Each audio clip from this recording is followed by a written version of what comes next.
Good day, everybody. We'll just wait another moment or two for folks to gather.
Well, welcome, everyone.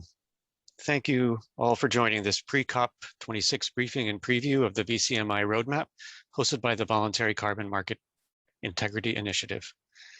I am Mark Jacobs, a member of the VCMI Secretariat staff located at Meridian Institute. We're delighted that so many of you have chosen to join in today.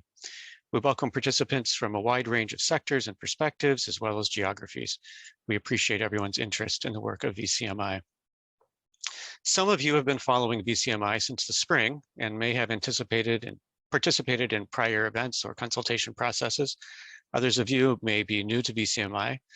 We'll be seeking to quickly bring everyone up to speed on VCMI's efforts to date, review the input we have received from stakeholders, and focus most of our time on where VCMI, informed by our extensive consultative processes, is headed, and the issues on which VCMI will focus.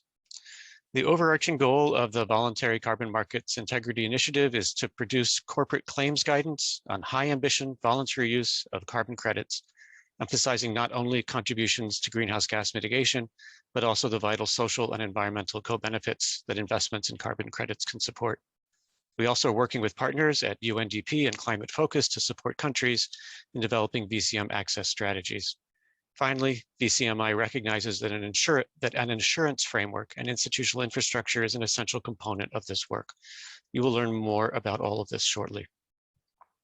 From its inception, VCMI has welcomed broad stakeholder participation, and we will continue to seek engagement throughout the process of developing claims guidance. We are eager to understand the issues that most concern you, as well as how you might like to engage with VCMI moving forward. Please complete the form linked in the chat momentarily, and also linked in the email that you received yesterday. I will now take a couple of minutes to review our agenda for today and introduce our presenters all at once so that we can avoid interrupting the flow of the presentations. We will start with an overview of the high-level VCMI vision presented by Angela Churier-Kalhauga, who co-chair of the Expert Advisory Committee of the VCMI. Angela heads the Secretariat of the Carbon Pricing Leadership Coalition for the World Bank, an initiative that brings together stakeholders from government, business, civil society, and academia from across the world to advocate and work to put a price on carbon. She has over 2 decades of experience working on climate change, energy, and development issues in government, academia, and civil society in Africa, Europe, and the Middle East. Angela's presentation will then be followed by 3 components on VCMI's work to date and roadmap forward. First, Lori Restino, co-executive director of VCMI, will review key milestones in VCMI's first phase, including a high-level summary of the feedback we received on the VCMI consultation report. A full report of this feedback will be released at the COP. Lori is currently responsible for running the day-to-day operations of the Secretariat. She served for many years as senior counsel at the United States Department of Agriculture in Washington, advising on environmental and sustainable agriculture matters. After federal service, Lori was appointed as law professor and director of a Sustainable Food System Center at Vermont Law School. She currently teaches environmental policy and global food system sustainability at Johns Hopkins. Mark Kenber, who serves as the other co-executive director for external affairs of the VCMI Secretariat, will then present on VCMI's roadmap, including goals and key activities moving forward. This roadmap will also be released at the COP. Mark is based in the UK and is managing director of Climate Advisors. He has worked on environment, climate, and energy issues for over 2 decades in government, NGOs, and the private sector. With a background in development and environmental economics, Mark has worked across various areas at the intersection of environmental and climate policy and business and economics. We'll conclude with a presentation of the key substantive issues on which VCMI is focusing as we move forward, which are also included in the roadmap. This will be presented by Kelly Kazier, who, along with Angela, is co-chair of VCMI's Expert Advisory Group. Kelly serves as Vice President for Global Climate at Environmental Defense Fund. She brings vast experience in global climate policy and multilateral forums. She has extensive experience advocating for ambitious climate policy and has deep expertise in the design, performance, accounting, and transparency of international carbon markets. We are indeed very grateful to have such an experienced and talented team at the helm of VCMI. All of the presenters will remain as a panel after the presentation to address your questions and exchange perspectives. Throughout the presentations, we invite you to use the Q&A feature to submit questions for our panel. You're welcome to ask a question of a particular panelist. You can indicate that, or a panel as the whole. You can ask a question by selecting the icon from the ribbon at the bottom of the Zoom window. After the presentations have concluded, I will call on participants to ask the questions they have posted in the Q&A. Our meeting is scheduled for 90 minutes. We'll adjourn early if we answer all the questions that you all have. And in the event that we don't get through all the questions in the time we have, we will endeavor to reach out to you to respond to outstanding questions. So with that, we'll get started with our presentation, and I will turn it over to Angela.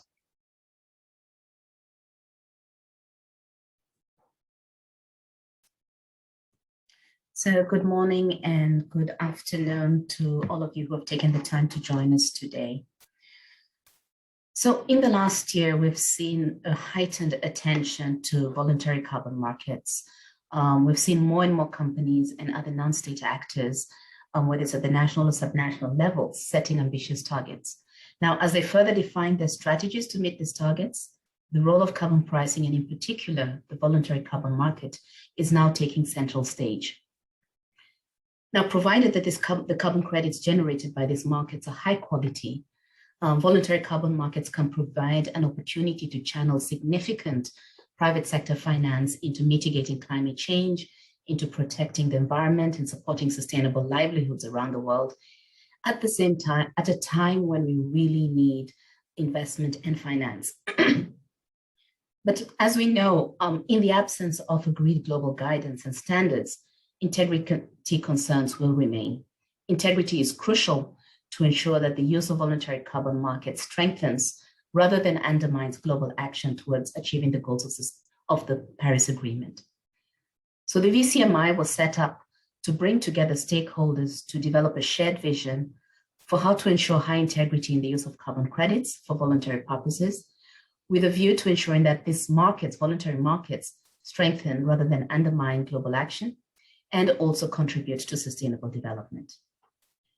Fulfilling this vision would enable increased mitigation of greenhouse gases by accelerating investments into reductions and removals.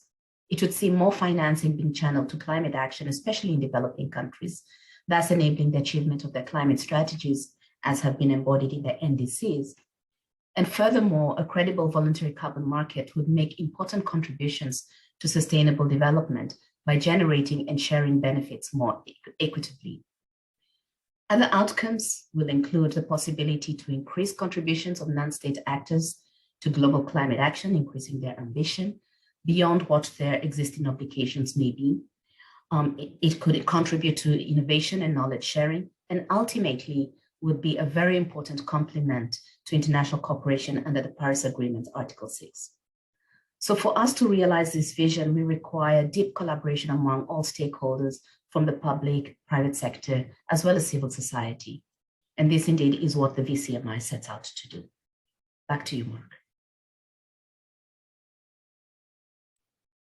Thank you very much, Angela. We'll now turn to Lori Rustino. Thank you, Mark. So I'm going to go over our beginning, the consultation organization of VCMI, to give some background about where we have been, and then we'll be talking about where we're going. So our inception phase started last spring when we started a consultation process with multiple stakeholder groups and engagement to really figure out what were the needs in this space for voluntary carbon markets governance, reaching out to businesses, civil society, indigenous peoples and local communities. Then we developed a report, a consultation report, which you can find on our website.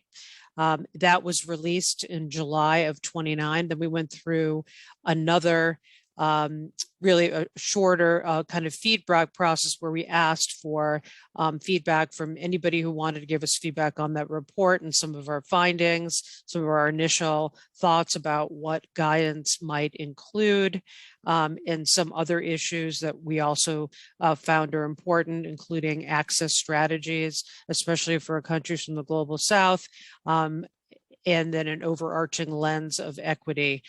So we put all those forth in that report and asked for comments over about a month-long period. And in fact, we'll be releasing a follow-up to that at the end of this week. So you can find that report on our website, as I noted. And again, we will be providing kind of a report on what the feedback was for that. During the August period after our launch in July 29th, what we did was we set up our internal governance. So the Secretariat is really the administrative backbone of VCMI. That's me and Mark and others on this call. That is provided really by the Meridian Institute. And then what we also did was we set up the steering committee. The steering committee is really the highest decision-making body within VCMI, as well as other important groups that will be providing both the background and the advice to the steering committee in terms of claims guidance, access strategies, including the expert advisory group, which is comprised of really experts from across the globe on carbon markets. We also have a country contact group, which is convened with the cooperation of the UK government as well as of the UNDP. We're very thankful for their help in convening those country groups to also provide input into the process of the claims guidance and the other work that we're doing, as well as in the coming month, we'll be putting together support from, feedback from various stakeholder groups, including civil society, and in businesses, in order to really be getting feedback into our work ahead.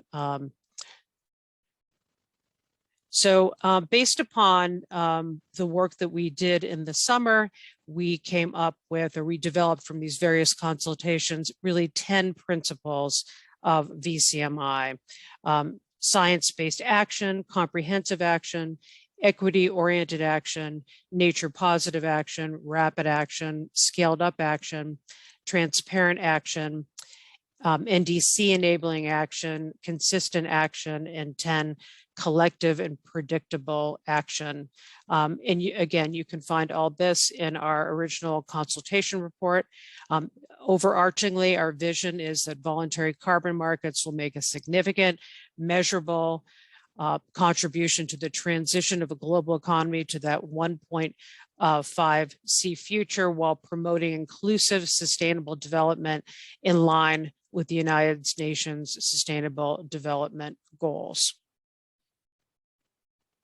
Back to you, Mark.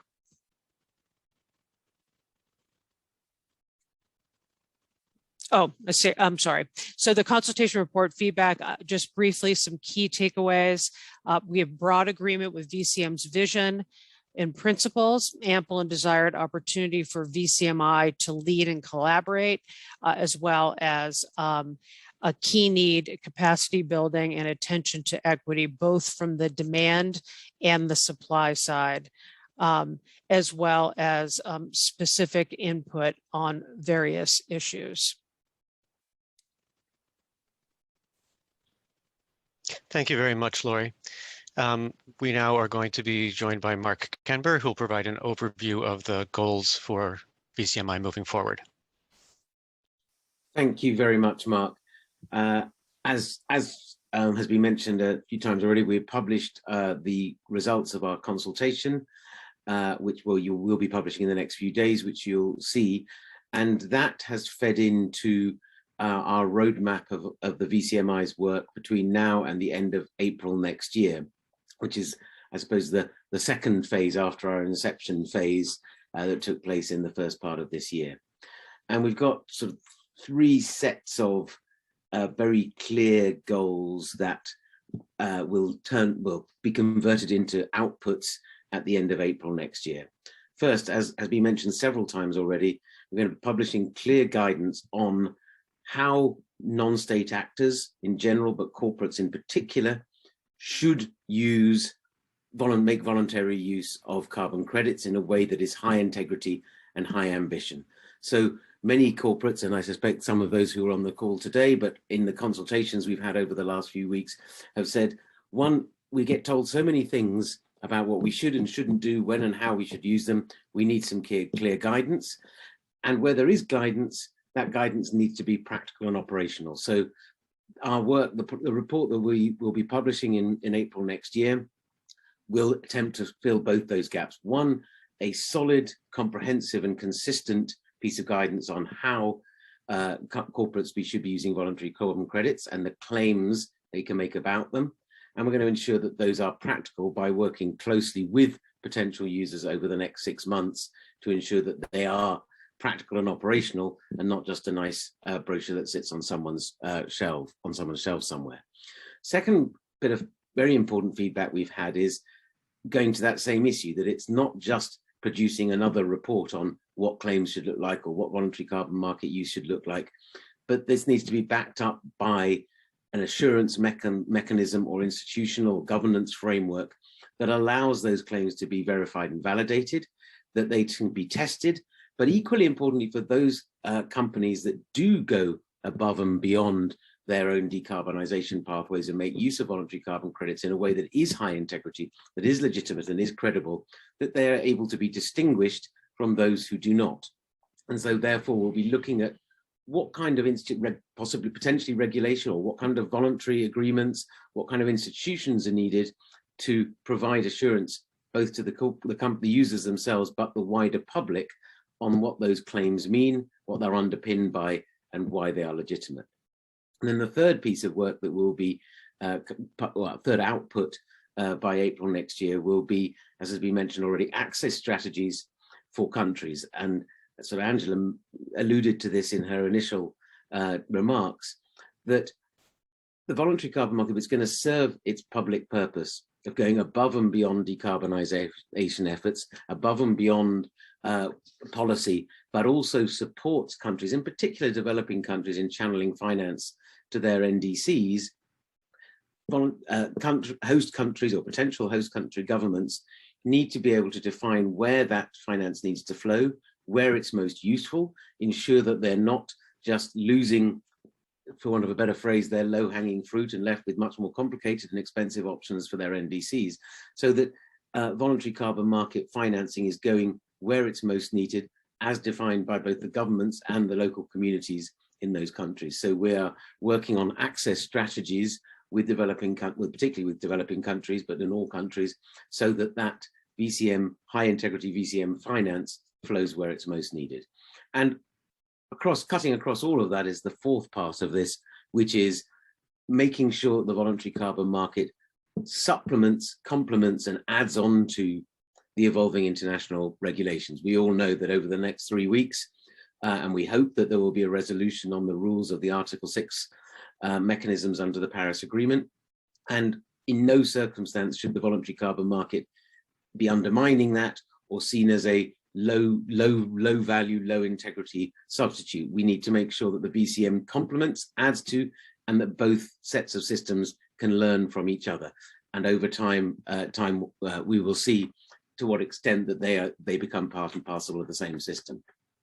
Across all this work, this is about, we started VCMI as a multi-stakeholder process, and we will very much continue in that vein, as Laurie and others have already mentioned.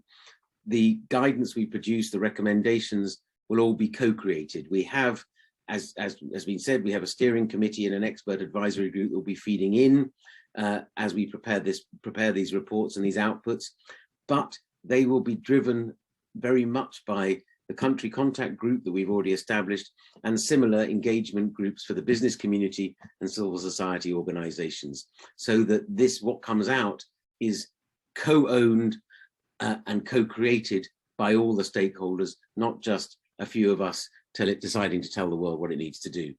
And in that very same vein, we will be working closely with other initiatives. The VCMI is a very small part of a much broader ecosystem around carbon markets, about corporate accountability, about decarbonisation generally. We're just one part of that. And so we'll be working with other initiatives that are operating in the same space where there are where they complement each other. And obviously examples of that would include the Voluntary Carbon Market Council, which is looking very much at the credit and transaction integrity, at the Science Based Targets initiatives, and others looking at science-aligned pathways, defining what does a fair share of decarbonisation for corporates look like. And we will work together with them over the next 6 months and beyond as we all roll out our specific bits of guidance and policy. So on that note, I will now hand it over to Kelly Keziah, who is the chair of our expert advisory group, because one of the key things that we came out of the consultation and that we will be working on over the next 6 months are some thorny questions and issues that will need to be resolved before we can define what high integrity use or voluntary use of carbon credits looks like. So Kelly, over to you. Thanks, Mark. And you've done a really good job setting me up. So I think I'm just going to present the drill down on these issues. So the priority issues we've identified are Paris Agreement and regulatory alignment. And you can see this includes issues such as complementarity and alignment with Paris Agreement architecture, including hopefully agreed guidance under Article 6. And then obviously there's a lot of links between Article 6 and the enhanced transparency framework. But we're also going to be looking at, interaction with domestic instruments and regulation, because we know that we need to be on a pathway where we're seeing more and more regulatory approaches to climate action. And we need to make sure that the voluntary carbon market is consistent with that. The second area is scope and purpose of claims. I think a lot of these issues will be familiar to people. And I can say we've definitely been ambitious in what we want to cover, and we hope to be able to get through it to provide that clarity and that very practical guidance that we know is a bit of a gap right now. So on scope and purpose of claims, we want to look at this interaction between scope 1, 2, and 3 emissions and how those can be addressed. And then, the distinction between a reduction and a removal claim, and to ensure that whatever our advice is aligned with the science. And then I think a really important area is this alignment with net zero pathways, and the distinction, if there is any, between claims at the point of net zero around mid-century and claims on the pathway to net zero, to ensure that what we're doing is incentivizing more and more climate action rather than detracting from that. And then there's some sort of nuts and bolts areas that we've called accounting for voluntary use of carbon credits and transparency of claims. And this is, what should you report on these claims? What kind of infrastructure would be required? What level of detail should there be in that reporting? And how can we incorporate carbon credits into the, standard accounting protocols? And then finally, a really important area is the sustainable development and equity, where we're really going to try and look into these global equity and private sector VCM interaction and those issues, and issues related to IPLCs, Indigenous people and local communities. Thank you. And happy to have any questions on any of those. Thank you very much, Kelly.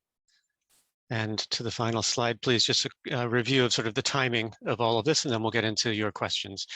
So in November, our expert advisory group will begin elaborating draft claims guidance. We'll be establishing the business and civil society IPLC engagement groups that have been discussed, and the country contact group will continue to meet.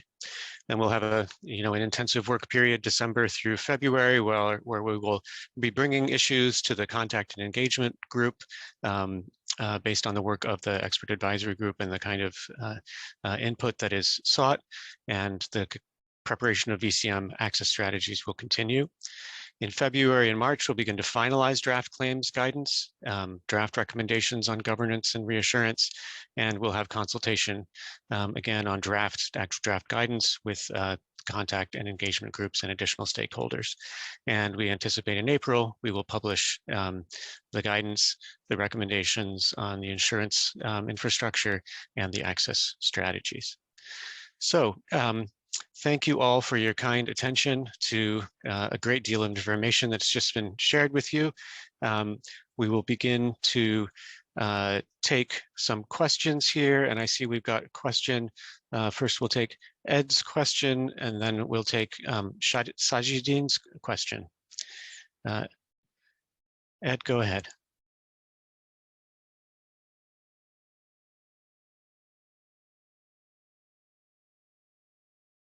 Unmute. My question is a bit basic, but what is your definition of a carbon credit in simple terms? Thank you. Turn that to Mark Kenber. Thank you. So I think the VCMI doesn't have a specific definition of a carbon credit that's different from anybody else's, but I would say the carbon credit is a certificate that represents a ton of CO2 equivalent of emissions that have either been reduced, avoided, or removed from the environment. That's the simplest level. And to underpin what that credit is, for it to be real and meaningful, it needs to be come from a project that would not have happened without the existence of carbon finance. It needs to be permanent. It needs to be based on a credible baseline of what would have happened without the project. It mustn't be double counted, and a number of other sort of technical issues. But the sort of basic answer is it is a certificate that represents a ton of CO2 equivalent emissions reduced, avoided, or removed from the environment. Thanks, Mark. And let's take Sajidin Hussein's question.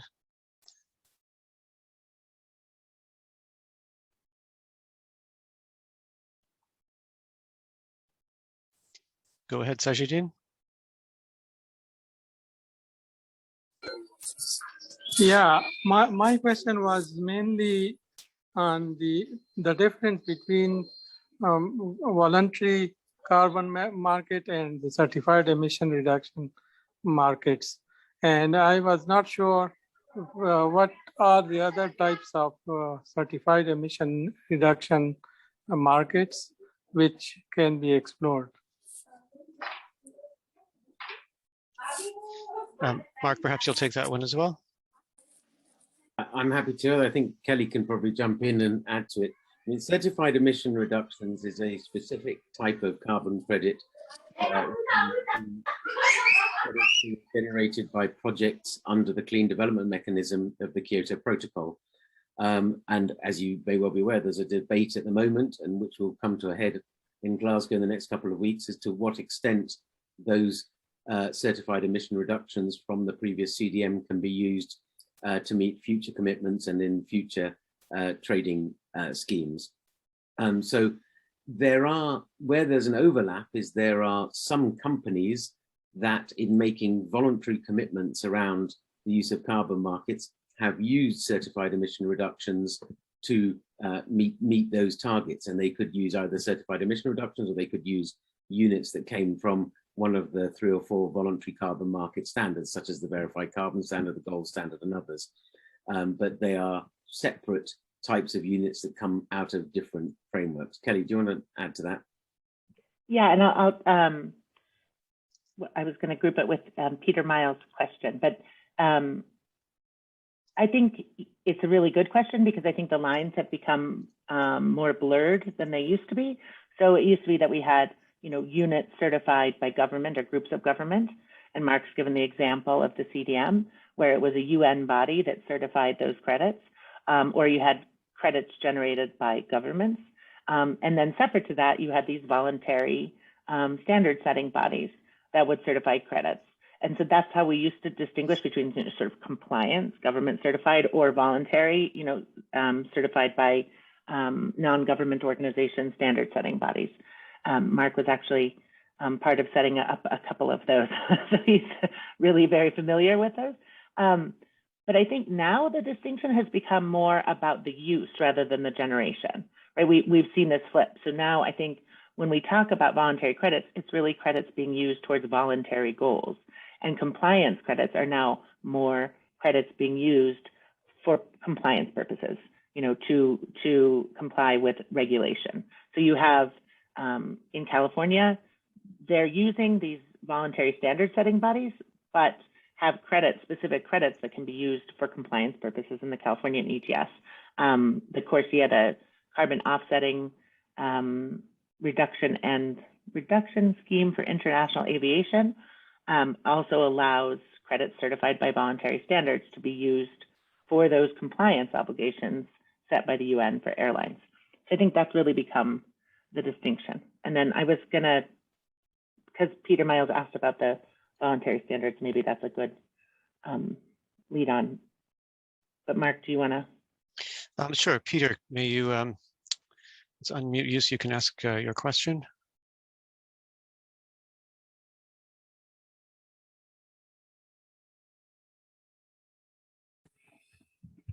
Yeah, hi. Ahead, sorry, it takes a while to unmute there. So, so I was just asking what the relationship would be with the Vera, which Kelly's kind of addressed already, with Vera and the gold standard, as far as kind of certifying those results. And the only reason that I mentioned that is I was on a webinar about a month or so ago with the kind of corporate social responsibility from Amazon and from Shopify, and they both had budgets to forward purchase carbon credits to help developing companies, and I think that's unusual, it seems, at the moment. But I was very interested and surprised to hear that they didn't require that they were certified by either of the big registries. So maybe the question's been answered already, but it'd be good to clarify. In general, my recommendation would be that you have credit certified by recognized standard setting bodies.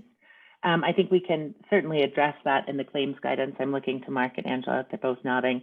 I think we can definitely address that because you do see a lot of different certification functions, coming forward. We've already had a massive vetting through CORSIA for all the programs that applied there, so we can draw upon that.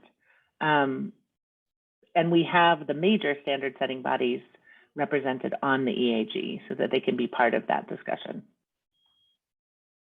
But Mark or Angela, I don't know if you want to pick up on that.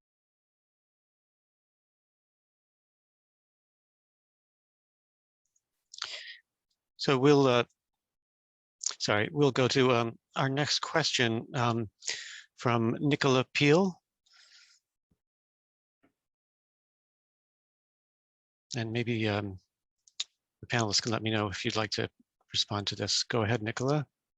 Hello, yep, can you hear me there? Yes. Hi, Mark. Yes, I've been working in the Ecuadorian Amazon for 20 years. And so, of course, I've seen a huge amount of destruction over the 20 years I've been there. And a question that comes up a lot is that the small landowners and indigenous communities kind of feel left behind. And I talk to them about the carbon market and that one day they will get money to not have to cut the forest down. But with the meetings that I have, it seems like it's all focused on big business. And, it's like the little guy gets left behind again. And so I've been looking for an organization which is doing carbon offsetting and supporting those smaller landowners. And so I was wondering if you know of anybody in that way that we can move money to them so that they don't have to cut the forest down. Are any of our panelists aware of such opportunities? Not off the top of my head, Nicola, but I would be very happy. And just out by coincidence, I lived in Ecuador for 20 years and have half an Ecuadorian family, so I absolutely hear where you're coming from. So, but I'll happy to share my contact details with you, and I can put you in touch with a couple of organisations who I think might be able to help. It's certainly an area that I think across people working on voluntary carbon markets, this is what people are looking at. How to crowd in smaller scale projects that are, in particular, ones that directly are of benefit to Indigenous people and local communities. And I think that's going to be true of VCMI as it is of other initiatives such as the VCMC working in this space. But in terms of particular organisations, yeah, reach out to me, send me an email, or send me your contact details, put them in the chat, and I will reach out. That would be fantastic. I'll be speaking at COP about it as well, and it just seems like it's such a no-brainer that we focus on the landowners, because although like BASE are really focusing on large-scale agribusiness, which of course is important too, all of the small landowners actually add up to more land.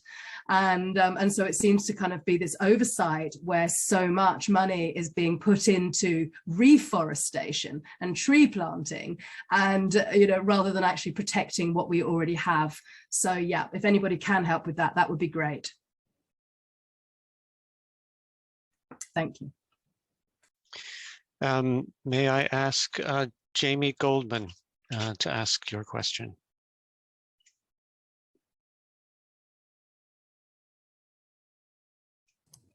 Hi, thank you for hosting this webinar and giving us a chance to ask questions. So my question is specific to, and maybe this one doesn't have an answer quite yet, but the aligning with the net zero pathways.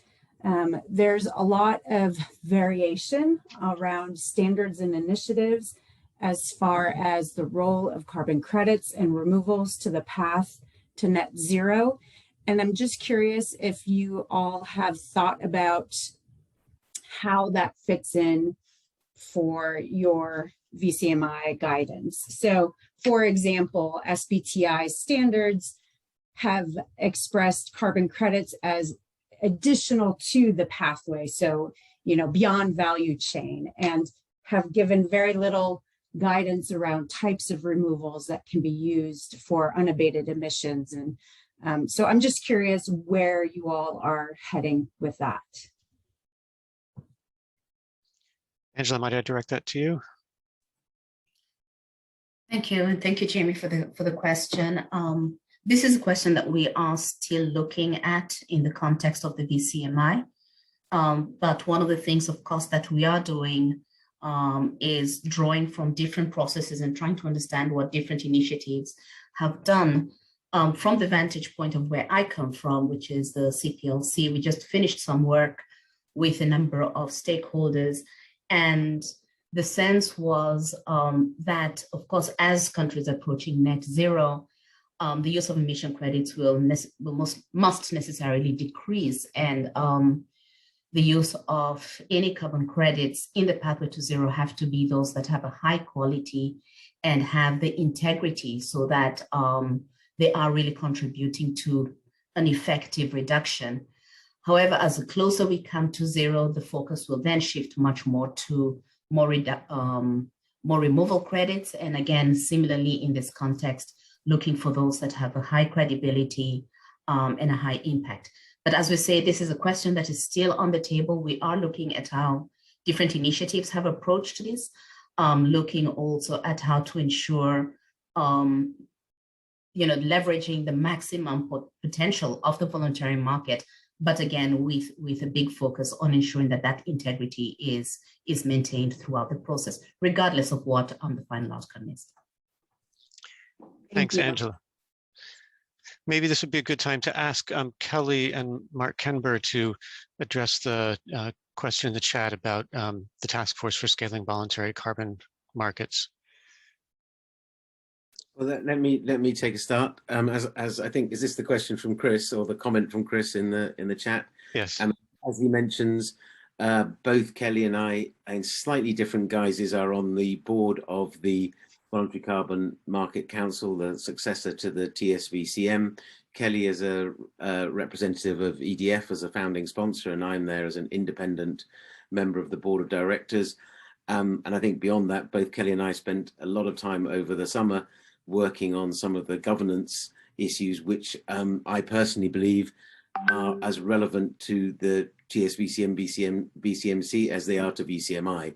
Issues such as having complete transparency across the end-to-end of the value chain in the voluntary carbon market as a way of building credibility and trust in the market, systems for inclusive participation, and that goes to the questions about participation by indigenous groups and local communities and benefit sharing, so there's a real voice both in the project stage but also right through to the end of claims and how money is used.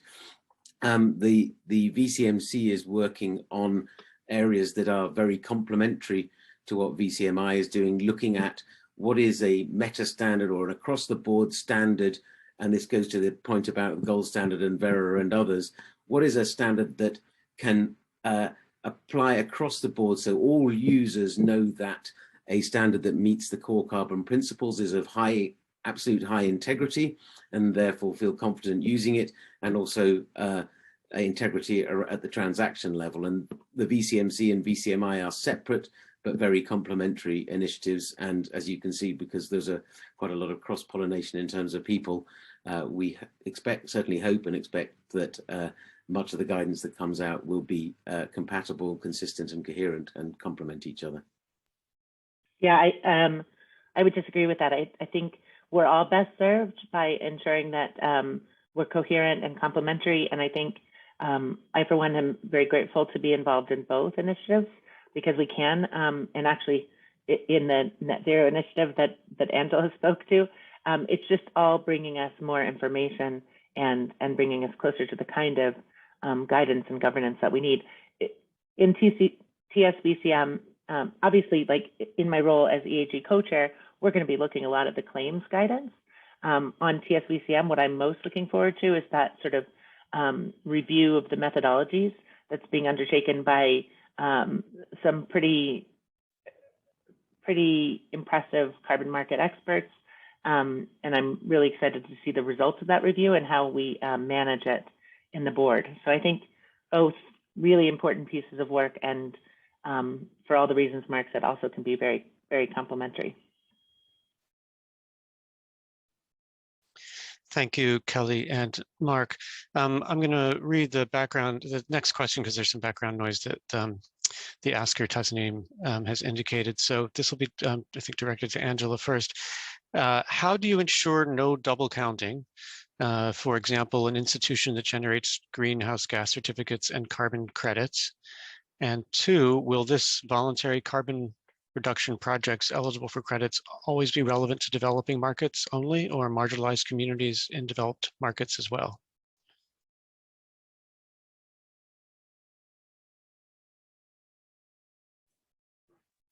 To avoid double counting, what we really need are really clear and robust accounting rules to be able to track what is being generated where and what is being used elsewhere. So, of course, a conversation on the accounting is going to be extremely important. Secondly, on the, I'm looking for the second question. Will this be relevant only for developed markets or marginalized communities in developed markets as well? I would think it's relevant for both. We have seen some crediting projects happening also in developed countries where there has been, should I say, generation of credits with benefits to those communities. Of course, ideally, the demand for investments through the voluntary markets is biggest in developing countries, and we do hope that we will see quite a bit of attention being made in that regard as well. Kelly or Mark, anything to add there? Just that I think we really will be digging into some of these accounting system questions, and how all these accounting systems fit together is really important. And I think connected but separate, also how these projects and programs impact the local communities in the host country, and how the use of them impacts local communities near the buyers, and what kind of complementary policies and other measures we need to ensure are in place to make sure that we avoid negative impact, and that we, if possible, as Angela was saying, encourage positive impact and incentivize sustainable development. Thanks, Kelly. I will, next question from Hannah, and maybe direct this one at Mark Kimber. Yes. You need to invite Hannah to say it, or should I just respond? No, go ahead. I think she's live. Can you hear me now, or? Yes, we can hear you. Yeah, great. Okay, so maybe nicer to say it out loud than read it from the screen. So I'm working on the Nordic Dialogue on Voluntary Compensation, which is basically building knowledge on this very same issue at the Nordic level with Nordic non-state actors and also public sector. And a lot of it is knowledge building, but we're also aiming to co-create a Nordic code of best practice, obviously going to be a process rather than an end product. But we're wondering what would be the most valuable way in how a region could complement the VCMI. So if you have any ideas on that. And the second thing is that you seem to have a focus on the corporate side. Are you going to also consider, let's say, municipalities and cities or other types of organizations or very small organizations? Because that's where we actually have quite a lot of action here.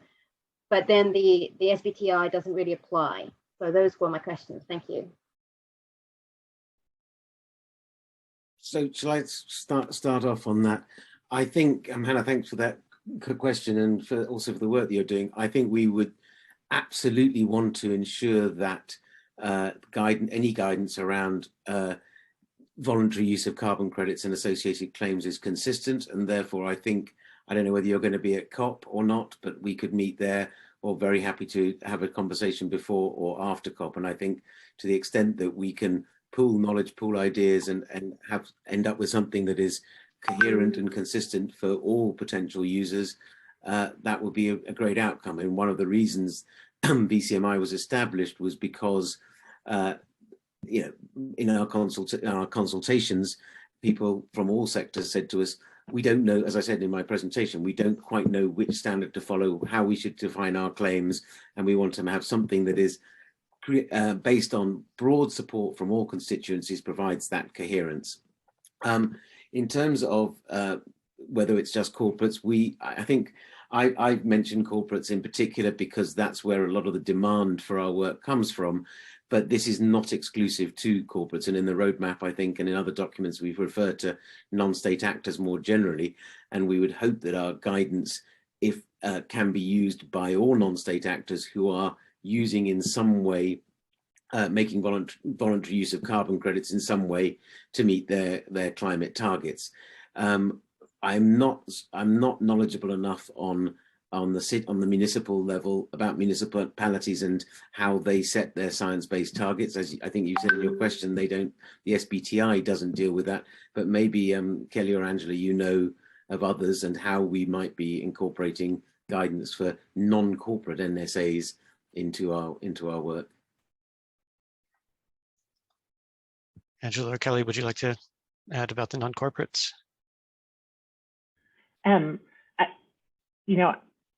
I'm hoping that there's an extent to which our guidance is universal, about the kind of claims, but I do think that when it comes to government-esque, so these municipalities and cities, the accounting questions that we've just been talking about are probably more even in focus than otherwise.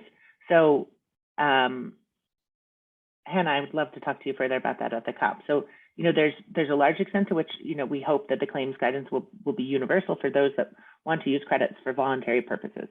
But there's probably some ways that we have to consider how sort of cities and how they're accounting for this fits into the broader national objectives and progression in terms of ambition and scope. That's the only way I can think that we might have to cater. Other than that, I think it should be broadly applicable.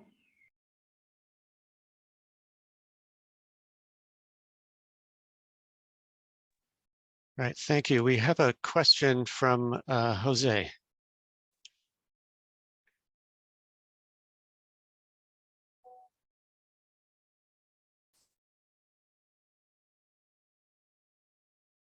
Liz, can we unmute Jose?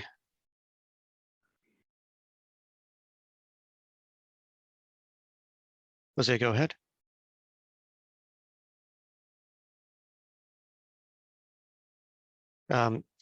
I will read Jose's question. Many companies, and particularly those in the oil and gas sector, are using the voluntary markets to make misleading product claims, such as carbon neutral markets. How is VCMI planning to tackle that? Kelly, maybe you'll start us off. Yeah, I think that's, claims for sold products is definitely a particular area and a particular area of concern, as we've seen from different court cases and things. So I think we need to tackle that. That's it's a little bit distinct from how companies are using carbon credits to claim something about their own climate goals. Rather, in this case, they're sort of passing them on to what their customers can claim about their climate goals. And I think that makes it a little bit different, both in terms of accounting and in the nature of the claim. So I think we will need to take that on. I don't think we have yet, so I wouldn't have a statement on that yet, but I think that it's an important point and one that we probably need to take on. It's also connected, that's why I want to look to Mark Kembar. I think because of that government link and the false and misleading advertising, the kind of claims you can make and the involvement we've seen in governments already, I think it's part of that broader governance question, which is where we want to take the VCMI over time. Kelly, I think that's absolutely right. I mean, just to go, without distinguishing between products or companies, what the VCMI is here for is to provide very robust guidance on the claims that can be credibly made and a means of distinguishing those from those that are made without credibility. And I'm not going to make some comments on specific sectors, but I suspect there are companies across all sectors who are really going the extra mile to decarbonize across all three scopes of their footprint, and are then looking only to use the voluntary carbon market to go above and beyond. And there are others who I suspect are thinking, well, if carbon credits are cheap, we'll use that and we'll do nothing. And our guidance will absolutely exclude the latter group, and will focus very much on providing robust guidance and support for that former group who really are decarbonizing and using voluntary carbon markets to go above and beyond and support the Paris Agreement. And I think it's a very good point on products, and it's something that we will look at over the next 6 months. And I think one of the big questions is, well, to my personal opinion, without prejudging the outcome, is that a product with a credible environmental claim can only come from a corporate that already has a credible environmental claim in the first place. But that's for us to be just discussing over the next 6 months. Thank you, Mark. Anything else on the greenwashing issue? So Ed, I think you were the first question. Let's go back to Ed. You've put a couple of other questions into the pot here.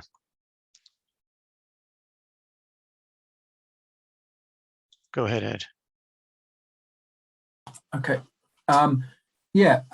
I run a small charity, a local charity in the UK, and we've got this massive change in agriculture. And there is the opportunity for farmers and landowners to run projects that offset carbon and also look at biodiversity net gain as well within our system. But nobody is taking that on. So the concept we're pursuing is that there is a local carbon market where local businesses offset carbon in local projects, and that engenders ownership. It means the monitoring and compliance is comparatively easy. But we've got the issue of how do we certify the carbon that's being offset.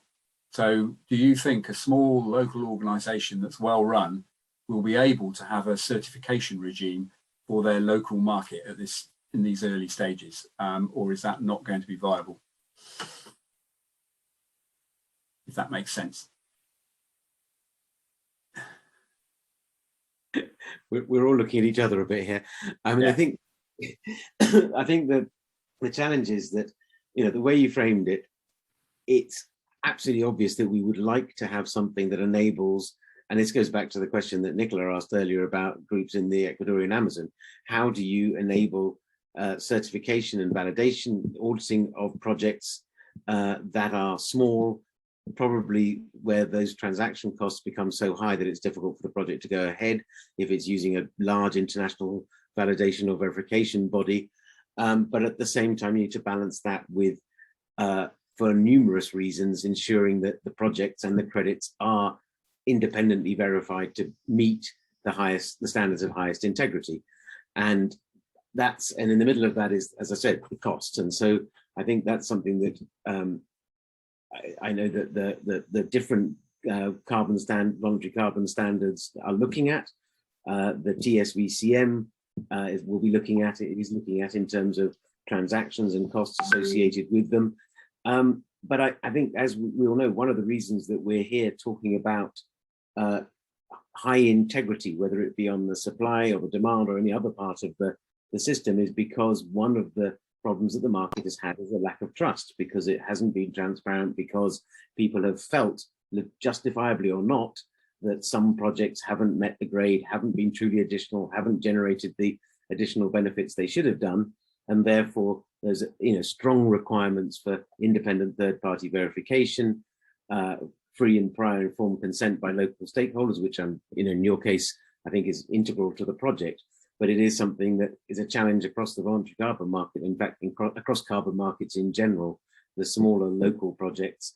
It may be that if you're not looking to be part of the sort of the formal, so to speak, voluntary carbon system, that this is just an internal transaction within a jurisdiction, within your community in the UK, and there doesn't need to be any particular claim linked to an international registry, because it doesn't affect the UK's overall carbon accounts. It's within the same country. But I mean, again, I think, Kelly, you probably know more about this than I do. I think you've covered it. I mean, the CDM, for instance, had different standards for small scale projects in order to encourage small scale projects. I'm not sure that it was, I think all of the standard setting bodies do this, but I do know that we face sort of a barrier to entry because of the cost, and then we face high transaction costs that can sometimes mean that the small guys are out. I think we've also had pointed out in the chat that technology is going to start to help that, in terms of monitoring and reporting. What I can say is even the U.S. Department of Agriculture is struggling with some of these questions. We were just part of a consultation period where they're trying to figure out how to get the smaller farmers involved, because the transaction costs tend to be so high. So I think it's a really live and important question, and one that we do collectively need to tackle, right? We need to make sure that there aren't such high, that the costs associated with entry into the market and the transaction costs aren't so high that they exclude really important and community-based activities, while at the same time striking that balance that Mark was talking about in terms of ensuring that we have enough governance, enough checking, enough scrutiny of these things to make sure that really are high quality. I'm sorry, I know that's a walk around, but just to let you know, you're not alone in trying to figure out this problem. There are a lot of people struggling with that exact question. Thanks, Kelly. Yes, and some good resources identified in the chat response to that. Let me read Rosa's question and direct that to Angela. Would the VCMI provide guidance and recommendations on the interactions of voluntary carbon markets with other voluntary and mandatory natural capital markets? For example, how the UK voluntary woodland carbon code interacts with biodiversity net gain? Excuse me. Thanks, Rosa, for the question. And I see also Chris Waterfield has provided further information on the woodland carbon code. To the extent possible, we will be looking at the interaction between the different markets, and how this, of course, affects the integrity of the claims that could be made depending on where they would also be utilized. But definitely this is a question that we will have on the table, and then we'll see what comes out of the consideration of the EAG. Anything else on that from our other panelists?